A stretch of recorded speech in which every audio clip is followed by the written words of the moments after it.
जय हिंद दोस्तों, मैं अक्षय पटेल हाजिर हूँ आप सबके सामने एक नई वैकेंसी के साथ।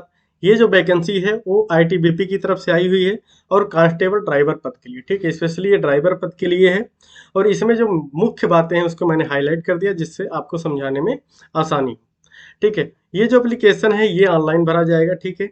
इसको कौन भर सकता है? मेल इंडियन सिटीजन, ठीक है, भारतीय जो नागरिक हैं, बाकी और जो कि मेल हैं, फीमेल इसको नहीं भर सकते हैं।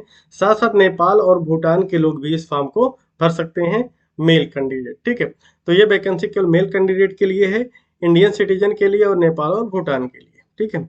और ये जो वैकेंसी है ग्रुप सी की वैकेंसी है, ठीक है, नॉन गजेटेड पोस्ट है, ठीक है, नॉन गजेटेड नॉन मिनिस्ट्रियल है। और ये जो भर्ती होगी ये टेम्पोररी बेसिस पे होगी, ठीक है। ये भर्ती टेम्पोररी बेसिस पे होगी। बाद में कहा गया है, ठीक है, likely to be permanent in ITBP F, तो बाद में इसको परमानेंट किया जाएगा, लेकिन अभी जो है ये टेम्पोररी बेसिस पे ये भर्ती है, ठीक है। जो सिलेक्टेड कैंडिडेट होंगे जिनका सिलेक्शन हो जाएगा वो पूरे भारत में कहीं पर भी, ठीक है, पूरे भारत में कहीं पर भी उनको सर्विस दी जा सकती है, ठीक है। और साथ साथ विदेश भी भेजा जा सकता है, ठीक है। अब्रॉड लिखा है तो आपको विदेश भी भेजा जा सकता है, ये सब इसमें बातें लिखी हैं। फॉर्म कैसे भरा जाएगा? तो फॉर्म भरने का जो मोड है वो ऑनलाइन मोड है, ठीक है। आप फॉर्म को केवल ऑनलाइन भर सकते हैं, ठीक है, यहाँ लिखा ऑनलाइन मोड ओनली। तो केवल ऑनलाइन मोड में भरे हुए फॉर्म ही एक्सेप्ट किए जाएंगे। अब बात करते हैं कि किस कैटेगरी में कितने पद हैं। यदि आप जनरल कैटेगरी के हैं तो 195, एससी जो है 74 पोस्ट हैं, एसटी के 37 पोस्ट हैं, ओबीसी के 110, ईडब्ल्यूएस के 42। टोटल 458 पोस्ट के लिए वैकेंसी आई हुई है।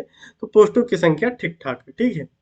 तो वैकेंसी आपकी ठीक ठाक है और साथ में कहा गया है कि ये जो वैकेंसी है इसके नंबर को कभी भी चेंज किया जा सकता है, घटा या बढ़ा दिया जा सकता है, तो इससे कोई मतलब नहीं है, ये तो फ्यूचर की बात है।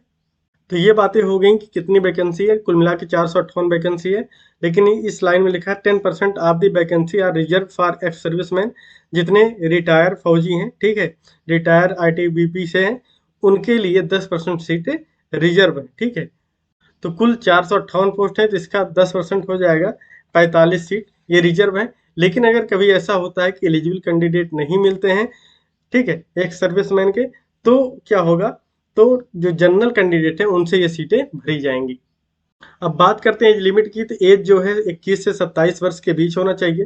क्वालिफिकेशन जो है आप 10th पास हो तो आप इसके लिए एलिजिबल हैं। लेकिन सबसे ज़रूरी बात यह है कि आपके पास हैवी व्हीकल ड्राइविंग लाइसेंस होना चाहिए, मतलब बड़ी गाड़ियों को चलाने का जो लाइसेंस होता है वो आपके पास होना चाहिए।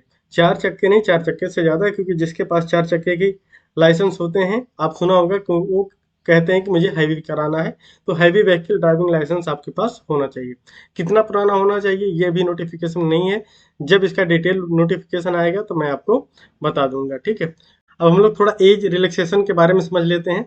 तो जैसे यदि आप जनरल कैंडिडेट हैं तो आपका जन्म जो है 27 जुलाई 1996 से 26 जुलाई 2002 के बीच में होना चाहिए, ठीक है। और यदि आप एससी हैं या एसटी हैं तो आपको 5 साल की छूट मिलती है, तो अर्थात इसी से 5 साल आप घटा देंगे तो 27 जुलाई 1991 यदि आपका डेट ऑफ बर्थ है तो भी आप फॉर्म भर सकते हैं, ठीक है। साथ ही यदि आप ओबीसी हैं तो ओबीसी को 3 साल का मिलता है रिलैक्सेशन, तो इसी से 3 साल घटा देंगे। तो यदि आपका डेट ऑफ बर्थ 27 जुलाई 1993 है तो भी आप फॉर्म भर सकते हैं, ठीक है। अब हम लोग देखते हैं कि फीस कितना लग रहा है।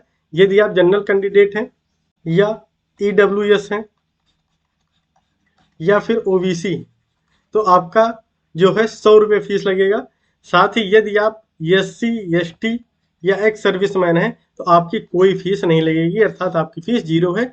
लेकिन जनरल ईडब्ल्यूएस और ओबीसी के बच्चों की जो फीस है ये 100 रुपये निर्धारित की गई है। फॉर्म जो होगा वो ऑनलाइन भरा जाएगा। फॉर्म जो भरने का जो डेट है, ठीक है, वो 27 जून से शुरू होगा और 26 जुलाई तक ये फॉर्म आपका भरा जाएगा। जो सिलेक्शन प्रोसेस है, पहले आपका पेट होगा, ठीक है, फिजिकल एफिशिएंसी टेस्ट, अर्थात आपको दौड़ाया जाएगा। फिजिकल स्टैंडर्ड टेस्ट, आपको नापा जोखा जाएगा, ठीक है। फिर रिटर्न एग्जामिनेशन होगा, वेरिफिकेशन ऑफ ओरिजिनल डॉक्यूमेंट जिसे डीवी कहा जाता है। फिर प्रैक्टिकल होगा, आपसे गाड़ी वाड़ी चलवाई जाएगी, ठीक है। फिर मेडिकल एग्जामिनेशन होगा, ठीक। फिर उसके बाद आपका सिलेक्शन होगा, ठीक है। तो ये एक छोटा सा नोटिफिकेशन था, इसमें कोई डिटेल नोटिफिकेशन नहीं है, ठीक है। कि सिलेबस क्या है इसके बारे में अभी नहीं बताया गया है। लेकिन अगर पहले की वैकेंसी के आधार पर देखें तो इससे पहले जो वैकेंसी आई थी उसमें जो जीके है ये 10 क्वेश्चन था, ठीक। आपका जो मैथ है ये भी 10 क्वेश्चन का था। रीजनिंग जो है ये भी आपका 10 क्वेश्चन था, ठीक है। इसके साथ साथ जो आपकी हिंदी या इंग्लिश आप एक लैंग्वेज जो चुनेंगे वो भी 10 क्वेश्चन था, ठीक है। ये कुल मिला के आपके 40 क्वेश्चन हो जाते हैं। बाकी 60 क्वेश्चन आपके ट्रेड से थे, अर्थात ड्राइवरिंग से पूछे गए थे ये 60 क्वेश्चन। तो कुल मिला के 100 क्वेश्चन इससे पहले वाले एग्जाम में पूछे गए थे और इन 100 क्वेश्चन के 100 मार्क थे और साथ ही 2 घंटे इसमें ड्यूरेशन आपको मिला था।